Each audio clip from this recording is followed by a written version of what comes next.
Выходной учителя. Начинаем утро с холодного сока. Едим самодельную шаурму с говядиной в сырном лаваше.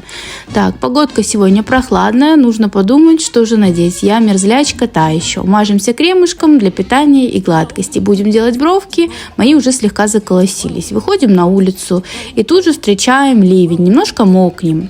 Бровки уже причесали. Теперь едем за красивыми штучками.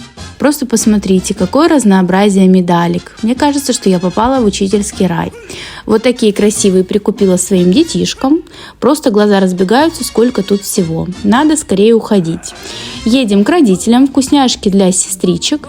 Так, меня, кажется, не пускают домой. Болтаем с мамой. И уже дома подписываем медальки ребятам.